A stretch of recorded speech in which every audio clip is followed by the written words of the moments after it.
வணக்கம். இன்றைய மாவட்ட செய்திகள்.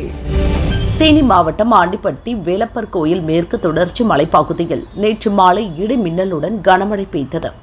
மின்னல் தாக்கியதில் சின்னத்தம்பி என்பவரின் 2வது மாடி சுவர் இடிந்து விழுந்தது. சிமெண்ட் சீட் உடைந்து சேதமானது. மேற்கு தெருவில் 20க்கும் மேற்பட்ட வீடுகளில் டிவி உள்ளிட்ட மின்சாதன பொருட்களின் வயர்கள் தீப்பிடித்து எரிந்து சேதமாக்கின. இரவு முழுவதும் மின்தடையால் கிராம மக்கள் கடும் அவதிக்குள்ளாக்கினர். இங்க 8 மணில உட்காந்துருந்தோம். இடி விழுந்து ஒரு காரை வீட்டுல 2 வீடு டேமேஜ் ஆயிருச்சு. இருக்கிற டிவி பிரிச்சு காத்தாடி எல்லாம் அடி ஆயிடுச்சு. ஒரு 10-20 வீடுக்கு 30 வீட்டுக்கு கரண்ட் இல்லாம இப்போ உட்காந்துருக்கோம். தீரன் சின்னமலை பிறந்த நாளையொட்டி சென்னை கிண்டியில் உள்ள அவரது சிலைக்கு அதிமுக எம்பி தம்பிதுரை மாலை அணிவித்து மரியாதை செலுத்தினார். நாங்கள் பிஜேபி விட்டு வெளியே வந்த உடனடியாக கூட்டணி அமைத்தது திராவிட முன்னேற்ற கழகம் பாஜக கட்சியோடு கூட்டணி அமைத்தது. 5 ஆண்டு காலம் அமைச்சரவையில் இருந்தார்கள். அது பொருந்தும் கூட்டணியா அது பொருந்தாத கூட்டணியா ஸ்டாலின் அவர்கள் சொல்ல வேண்டும்.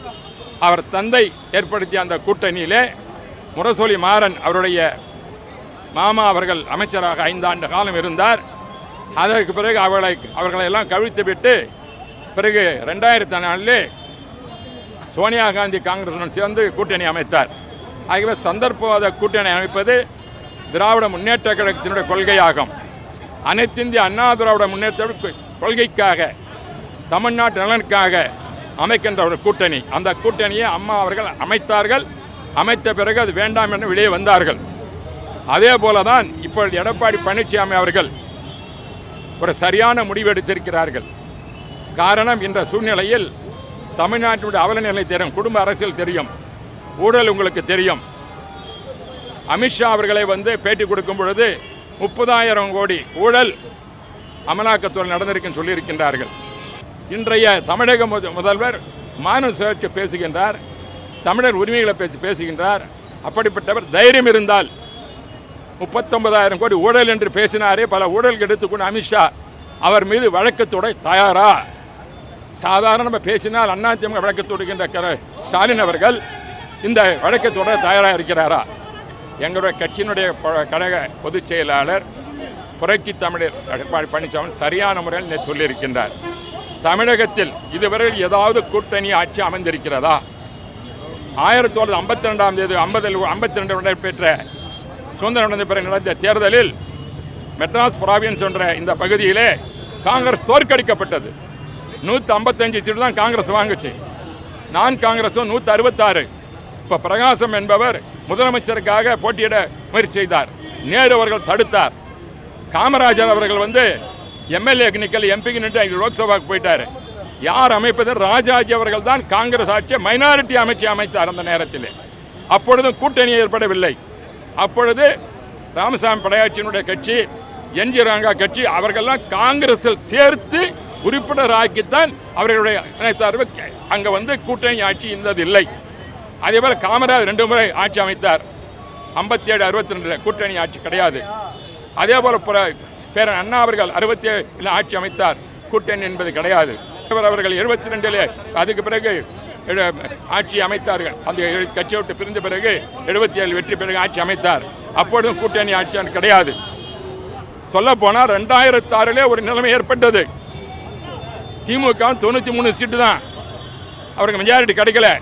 பிரணாப் முகர்ஜி இங்கே வந்தார். காங்கிரஸ் கூட்டணியில் சேர்த்த வேண்டும் என்று அப்போ கோரிக்கை வைத்தார். அப்படி என்ன சொன்னார் கருணாநிதி அவர்கள்? கூட்டணி வைத்தால் நான் முதலமைச்சர் பதவி வைக்க மாட்டேன், இதை சொல்லுங்கள் சோனியா காந்தியிடம். 2004 செய்தது உதயம் மறந்துவிட வேண்டாம் சொன்ன பிறகு சோனியா காந்தி கூட்டணி வேண்டாம், அவரே ஆள வேண்டும் என்று சொன்னார்கள். அதே நிலைதான் இன்றும் வருகின்ற 2026 எடப்பாடி பழனிசாமி தனியாகத்தான் ஆட்சி அமைப்பார் தவிர கூட்டணி என்பதற்கு இடமே கிடையாது. தமிழகத்தில் இதுவரை கூட்டணி ஆட்சி வந்ததும் கிடையாது, இனிபோல் வரப்போவதும் கிடையாது. இதுதான் தெளிவாக எங்களுடைய கழகத்தினுடைய பொதுச் செயலாளர் தெளிவாக சொல்லியிருக்கின்றார். ஆகவே கூட்டணி ஆட்சி என்பது தமிழகத்திலே திராவிட கட்சிகளே இருந்தது கிடையாது, இருக்க போவதும் கிடையாது. காங்கிரசும் கூட்டணி ஆட்சி அமைத்தது இங்கு கிடையாது. காரைக்குடியில் கார்த்தி எம்பி செய்தியாளர்களை சந்தித்தார். ஒரு சமுதாயத்தை சார்ந்தவர்கள் அல்லது மதத்தை சார்ந்தவர்கள் அவர்களுடைய மதத்தை சார்ந்த நிர்வாகத்தில் அந்த மதத்தை சார்ந்தவர்கள் மட்டும்தான் இருக்கும் பொழுது இங்கு மட்டும் ஏன் வேறுபடுகிறது என்று உச்சநீதிமன்றம் கேட்ட கேள்வி என்னை பொறுத்த வரைக்கும் நியாயமான கேள்வி. அவங்களுடைய குடும்ப சண்டையில் நான் கருத்து சொல்கிறதுக்கு ஒன்றுமே கிடையாது. இது என்னை பொறுத்த வரைக்கும் ஒரு கட்டாய திருமணமாக தான் பார்க்குறேன். முன்னாடியே அதிமுக பாஜகவுடன் கூட்டணி வைத்திருந்தார்கள். அவர்களோடு கூட்டணி வைத்திருந்ததால் சிறுபான்மை மக்கள் மட்டுமல்ல, தமிழ் உணர்வு உடையவர்கள் தமிழ்நாட்டில் பெரும்பாலானோர் அண்ணா திராவிட முன்னேற்ற கழகத்தை ஏற்றுக்கொள்ளவில்லை. அது மட்டுமல்லாமல் அவர்களுடைய அடிமட்ட தொண்டர்களும் அந்த கூட்டணியை ஏற்றுக்கொள்ளவில்லை என்ற காரணத்துக்காக தான் ஒரு தேர்தலில் பிரிந்தார்கள். என்னை பொறுத்த வரைக்கும் அடுத்த ஆண்டு வரப்போகின்ற தேர்தலிலே இந்தியா கூட்டணி வலுவாக இருக்கிறது. இந்தியா கூட்டணி தான் அடுத்த தேர்தலில் தமிழ்நாட்டை பொறுத்த வரைக்கும் வெற்றி பெறும் என்று நான் முழுமையாக நம்புகிறேன். பாஜகவோட மனநிலை நீங்கள் தெளிவாக புரிஞ்சுக்கணும். புதிய மனநிலை கிடையாது.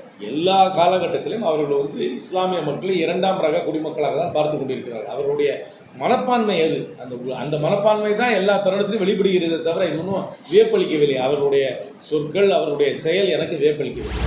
திருவாரூர் முன்னோடி விவசாயி அழகராஜ் செய்தியாளர்களை சந்தித்தார்.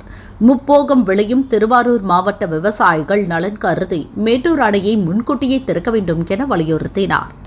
இந்த ஆண்டு பார்த்திங்கன்னா விவசாயமே மிகப்பெரிய பாதிப்புக்குள்ளாகி மழை அடுத்தது புயல் பாதிப்புக்குள்ளானுச்சு. அடுத்தது பயிர் உளுந்து இல்லை நெல் இது பயிர் உளுந்து பருத்திலையாவது ஏதாவது மிச்சப்படணும்னு பயிர் பண்ணால் அதுவும் போயிட்டு இப்போ வர ஆண்டாவது குறுவைக்கு முன்னாடியே மேட்டூரில் 100 அடிக்கு மேலே இருக்குது, திறக்கிறதுக்கு வாய்ப்பு இருக்கா என்னென்னு முதலமைச்சர் உடனடியாக அறிவிக்கணும். அப்போ இப்பயே ஒரு மாதம் காலம் தான் இருக்குது, ஜூன் 12க்கு.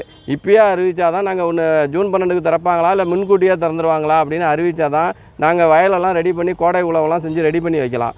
ஏன்னா விவசாயிகள் ஏற்கனவே இந்த ஆண்டு மிகப்பெரிய வாழ்வாதாரம் பாதிப்பில் இருக்கும். அதனால் உடனடியாக அப்படி அறிவிக்கிற பட்சத்தில் அதுக்குள்ளே தொகுப்பு திட்டங்களும் அடுத்தது கூட்டுறவு சங்கங்கள் மூலம் கடன் கிடைக்கிறதுக்கும் ஏற்பாடு பண்ணணும். குறிப்பாக சொல்லணும்னா தொகுப்பு திட்டத்தில் ஒரு விவசாயிக்கு 1 ஏக்கர் 2 ஏக்கர் தான் தருவோம் அப்படின்லாம் சொல்லாமல் எவ்வளோ கோடை குறுவை பயிராகுதோ அவ்வளோ விவசாயிகளுக்கும் கிடைக்கிறதுக்கு நடவடிக்கை எடுக்கணும்.